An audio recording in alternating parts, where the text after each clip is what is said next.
Welcome to Washington State. We're going to do some tailwheel flying today, and I've picked the this Lynn Savage Cub because it's pretty much the most basic tailwheel airplane currently in the game. Tailwheel is fundamentally different from flying a tricycle gear airplane. You need to fly the airplane all the time. You can't just sit there and let things happen. The biggest change is with the tailwheel aircraft, they move the main landing gear from behind the center of gravity to in front of the center of gravity. It's approximately here. What that means is a tailwheel aircraft on the ground is dynamically unstable. The center of gravity wants to be in front of the point of friction, the main point of friction. The tailwheel doesn't really count. So it will constantly, moving at any kind of real speed, try to swap the tail and put the tail in front of you. Because there's wings outside, it'll also try to flip. As soon as you get the aircraft sideways, the traction of the main gear will cause the wing to dip, and the wing will hit the ground, and if you're going fast enough, it'll ground loop. You'll end up upside down wondering what happened to you. The trick to not doing that is to stay on top of the airplane. Like I said, you fly the airplane the entire time you're flying the airplane. From the moment you start the engine and release the brakes to the moment you shut the engine down and set the brakes again. Let's get this airplane started, and we'll do some taxiing. So I'm going to pull my my point of view out a little bit so that you can see what I'm doing with the controls. I don't normally fly like this, but I don't have any good way to show the controls to you, so we'll do it this way. The first thing to understand about Microsoft Flight Simulator Tailwheel Ops is that all the aircraft currently in the game, the Shock Ultra, the Savage, the Lynn Savage Cub that we're in today, the Carbon Cub, they're all modeled with a free-castering nose wheel that is steerable with a, or rather, free-castering tail wheel that is steerable with a tail wheel lock. So what will happen is, if you have the stick full forward, the tail wheel is completely unlocked, and you can pivot about a point, such as this. That's not even with any brakes. That's just steering the tail wheel and using, as you can notice when I get out of the power, it doesn't really caster as much. When you put some power in, the airflow over the rudder back there causes the airplane to pirouette. If you hit the brakes, you can get even tighter. It literally turn on a point. With the stick all the way back, the tail wheel is locked in the center. This is really, really helpful, especially when you're learning how to do this. You can still steer the tail wheel, but it's only to a certain amount of travel.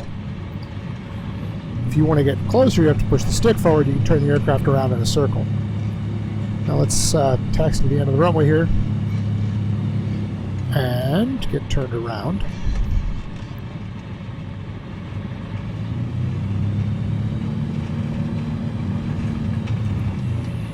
Now, I chose a grass strip today for a reason. Most tailwheel beginning operations are taught on grass or gravel because it's a lot more forgiving than a paved runway. The tires will slide around a lot more, which again is more forgiving in this case. The first step to a tailwheel takeoff, and people have different opinions on this, you can keep the stick all the way back and keep the tailwheel locked. It makes it very easy to keep the aircraft on track, or you can get the nose down and the tail up off the ground so you can see over the cowling. The first step, I was already in the sim. The first step, though, is to press spacebar and put your viewpoint where it should be. The default Microsoft Flight Simulator viewpoint is very low. So do that, get your viewpoint up, and you should be good to go. I prefer to get the nose down and tail up as soon as possible, but I'll show you one the other way around like this. You're basically just going to 3-point takeoff. You're going to let the airplane take off. So we'll give it some power. The tail is going to stay in one place because you've got the tail wheel locked until the airplane starts to fly and you come off the ground in basically a full stall, which is not a great place to be. So we'll go around real quick. And I'll demonstrate I'm making these very, very tight circuits because if the engine fails, I just restart the simulator dying. But I'll show a 3-point landing, which is the landing equivalent of what we just did. It's a full stall landing. You fly the airplane until the full stall occurs and the wheels are on the ground. It is the most forgiving landing, especially on pavement. It's less important on grass, but you get the aircraft lined up, and then you flare all the way through to the full stall, and the gear touches the ground all at once. This also has the benefit of the stick being back, which means you land with the tail wheel locked, which means that you don't have the tail start wiggling around as soon as you touch the ground. It's a great way to land, especially if you're landing in a confined space or in a very short runway, because you're about as slow as you can possibly go. Now, if you get the nose down like that, you dance on the rudder pedals a little bit. Now you see you fly the aircraft off not in a full stall. You have some wiggle room. Now, I kept the nose down a lot longer than I had to there. I could have flown it off a lot earlier. But I wanted to be able to pull up, clear the trees, and get the aircraft back around so we could do it again.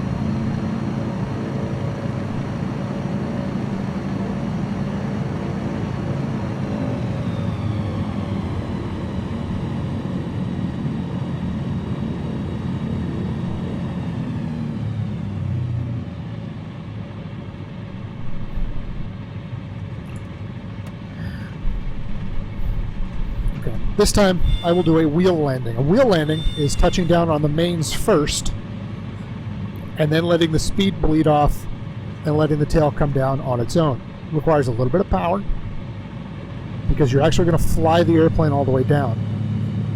And you let it come in very gently, and then you just hold that attitude and then push the nose down. You do have to push the nose down a bit, and then dance on the rudder pedals to keep the nose aligned with a little bit of forward stick held in, until the tail comes back on its own. And you can pull it back and lock the tail wheel so you can stop dancing on the rudder pedals.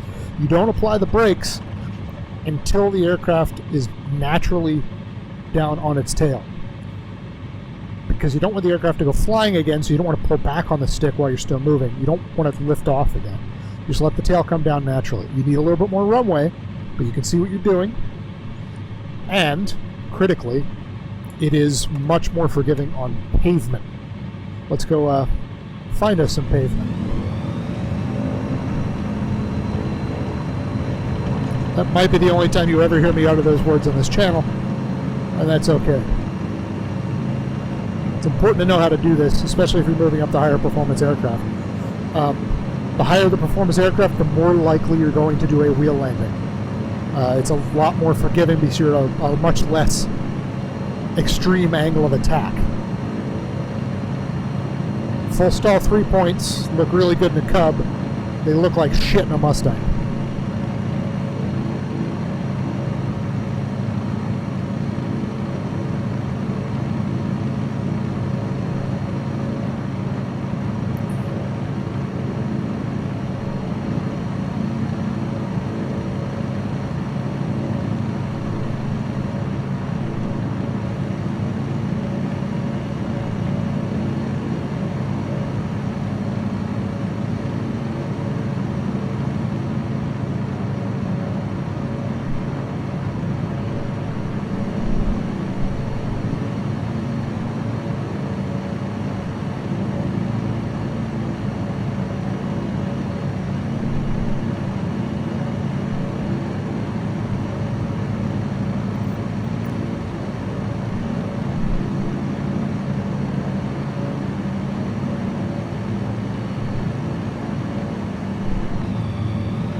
Welcome to Oregon.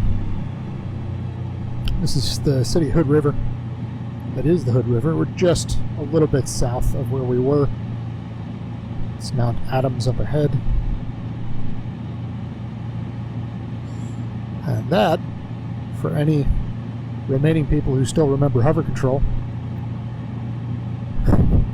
that's a throwback, is Hood River Airport for Sierra 2. And let's just check the ATIS real quick. AWAS. For Sierra 2 automated weather observation 1500 Zulu. Wind 253 at 10. Visibility neither. Sky condition clear. Temperature 14C dew point. 13C altimeter 29er 2. So the wind in North America still doesn't work, unfortunately, but we'll do a 45-degree pattern entry like you're supposed to, and we'll land into the wind, even though it's not actually into the wind because the simulator's broken.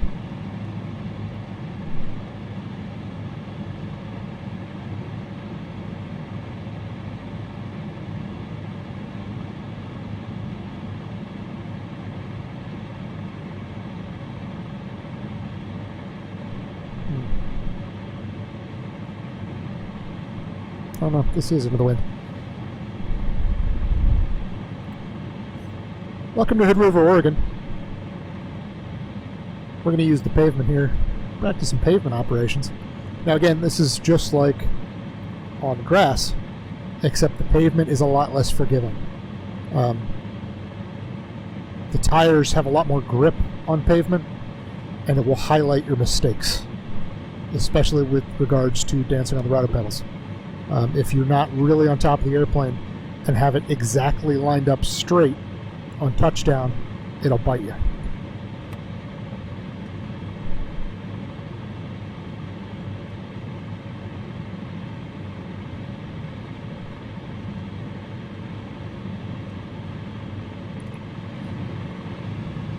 Now, this is going to be a wheel. I get a little bit of a downdraft there. This is going to be a wheel landing. So we're going to keep the power in, and we're going to fly the airplane all the way down to the pavement. You could even do this with half flaps. I'm using full flaps.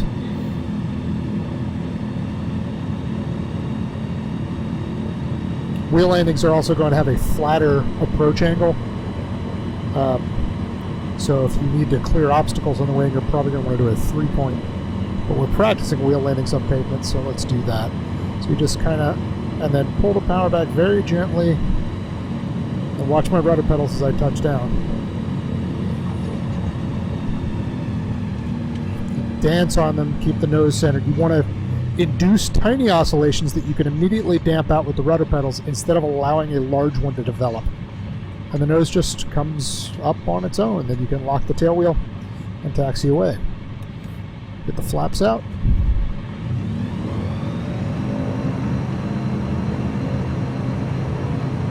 I would like to add that I am flying with a Thrustmaster Warthog with a 12 centimeter extension on it. So it is, I have a much longer throw on the stick than you do if you are using a stock Warthog, which means it's less sensitive. I have a lot more range of available motion. I highly recommend this if you can physically do it in your space. It is much more realistic than the roughly 9 to 12 inch long stock Warthog. This time we'll do a 3-point landing on pavement. Throw some flaps in. We're a little high.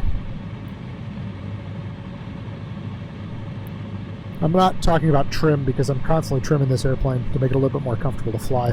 Maybe I'll do another video on trim. Probably not.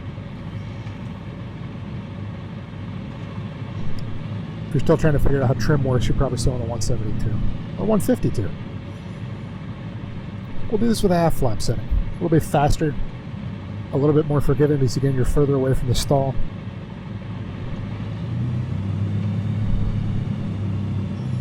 But again, uses up more runway, which is fine because we have lots. A little high. Not to worry. Carry a little bit of power because you want a very, very flat approach angle.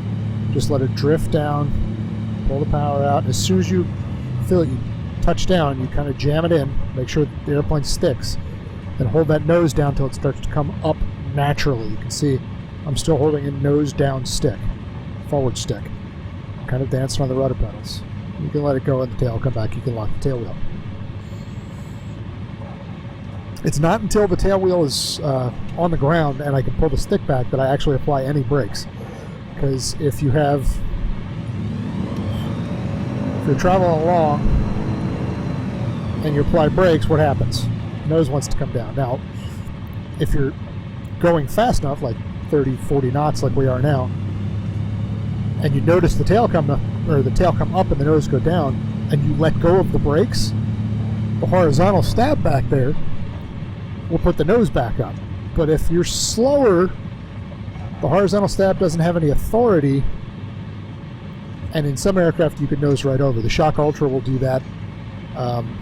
Carbon Cub not so much. This airplane not so much. It's docile enough that it won't do that, but it is something to keep in mind. Anyway, I hope this video has helped some people understand tailwheel ops, so you can go and fly into really, really tight spaces.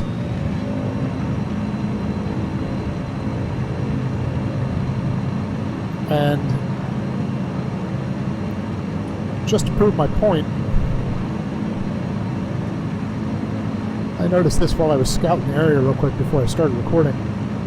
There is an RC field just west of the airport. If I can find it, there it is.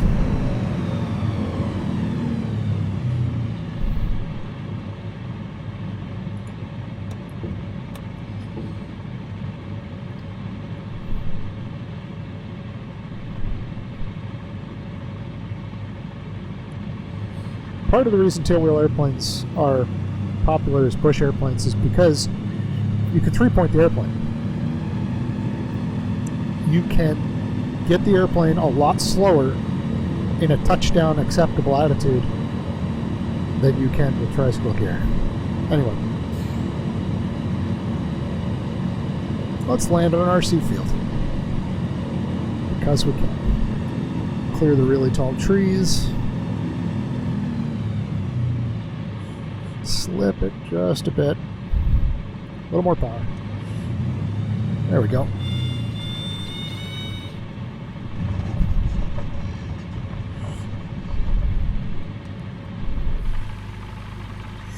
Runways are optional. You really don't need them. Get good. Thanks for watching, guys.